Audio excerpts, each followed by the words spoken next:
Hey, welcome back to 8Y. Today we're looking at a puzzle so simple that two people can understand it in a minute, and yet so deep that it has occupied mathematicians, economists, and biologists for over 70 years.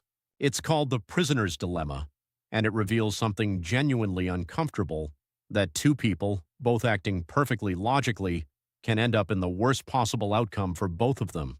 Even when they both know a better option exists, even when cooperating would help them both.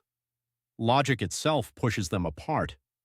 Wait, why would being rational make things worse? Here's the classic story. Two suspects, let's call them Alex and Sam, are arrested for a crime they committed together. The police are sure they did it, but they don't have enough evidence to convict them of the serious charge. So the police put them in separate rooms. They cannot talk to each other, they cannot coordinate, and each one is offered the exact same deal. The deal is simple, but everything about human cooperation is hidden inside it. Let me explain the offer. Each prisoner has two options. They can stay silent, we'll call that cooperating because they're cooperating with each other, or they can betray their partner by confessing, we'll call that defecting. If both stay silent, the police can only convict them of a minor charge. Each gets just 1 year in prison, a good outcome for both. If both betray each other, they're both convicted of the serious crime, but with some leniency for confessing, each gets 3 years. But here's the tempting part. If one betrays while the other stays silent, the betrayer walks completely free as a reward for cooperating with police, while the silent partner takes the full blame and gets 5 years. Mathematicians organize all of this into a single picture called a payoff matrix. It shows every possible combination of choices and the result for each person. Let's build it. Alex's choices are the rows: stay silent on top, betray on the bottom. Sam's choices are the columns: stay silent on the left, betray on the right. Top left, both silent, 1 year each. Top right, Alex silent, Sam betrays. Alex gets 5 years, Sam goes free. Bottom left, Alex betrays, Sam silent. Alex free, Sam gets 5 years. Bottom right, both betray, 3 years each. Now let's step into Alex's shoes and reason it through, exactly the way a coldly logical person would. Alex doesn't know what Sam will do, so Alex considers both possibilities. Suppose Sam stays silent. Then if Alex also stays silent, Alex gets 1 year. But if Alex betrays, Alex goes free.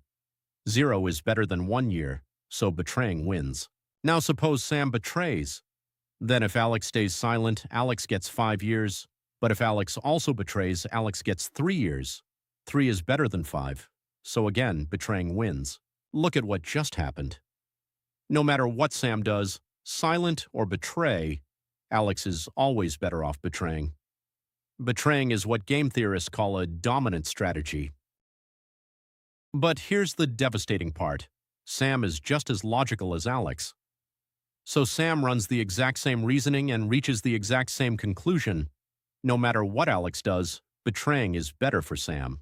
So both of them, acting completely rationally, choose to betray, and when both betray, they land here, 3 years each. But wait, look back at what was possible. If they had both stayed silent, they'd have gotten just 1 year each.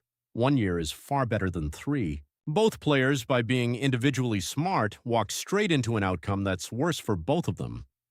Their logic was flawless. Their result was terrible. That is the prisoner's dilemma. You might think they could just agree to stay silent, but even if they promised each other beforehand, the promise falls apart. Here's why. Imagine they both agreed to stay silent. Now Alex sits in the room and thinks, Sam is staying silent as we agreed, but if I quietly betray instead, I go completely free instead of getting a year. The temptation to break the deal is built right in. The both betray outcome has a special property. Once you're there, neither player can improve their own result by changing their mind alone. If Alex switched to silence while Sam keeps betraying, Alex would go from 3 years to 5. So Alex won't switch, neither will Sam. This stuck, locked-in state is called a Nash Equilibrium, named after the mathematician John Nash. It's a situation where no one can do better by acting alone, even when everyone could do better by changing together. This is the heart of it, and it echoes something we saw in our video on traffic and Braess's paradox. There's a deep conflict between what's best for the individual and what's best for the group. What's rational for each individual is to betray. What's best for them as a group is to cooperate. And the cruel twist is that individual logic actively destroys the group outcome. Trust would make both people better off. But pure logic with no trust guarantees they betray each other. This is why cooperation is so fragile and so valuable. It goes against the short-term rational choice. So is cooperation hopeless? Not quite. Everything changes when the game is played more than once. If two people know they'll face each other again and again, or round after round, betrayal stops being so attractive. Because if I betray you today, you can punish me by betraying me tomorrow. Suddenly, cooperation can pay off over the long run. In a famous tournament where computer programs played this repeated game against each other, the winning strategy was astonishingly simple. It's called tit for tat. 1. Start by cooperating. 2. Then just copy what the other player did last time. Be nice first, retaliate if betrayed, forgive immediately when they cooperate again. This simple, fair approach beat every complicated strategy. It turns out in the long run, cooperation is not just kind, it's smart.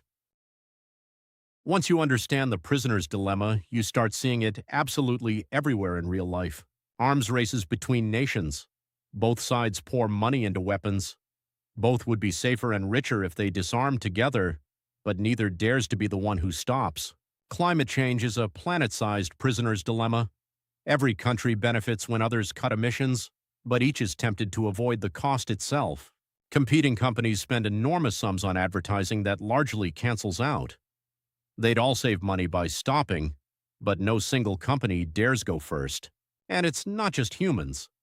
Animals, plants, and even bacteria face cooperate or cheat decisions constantly, and evolution itself has discovered tit-for-tat strategies. So the prisoner's dilemma leaves us with a profound lesson. Pure short-term logic can trap two people in an outcome that hurts them both, but repetition, trust, and a willingness to cooperate can set them free. In a strange way, the mathematics of cooperation is the mathematics of civilization itself. Every treaty, every friendship, every act of trust is a way of escaping this trap together. If this made you think differently about trust and logic, subscribe to 8Y for more Wait Why moments. Thanks for watching, and I'll see you in the next one.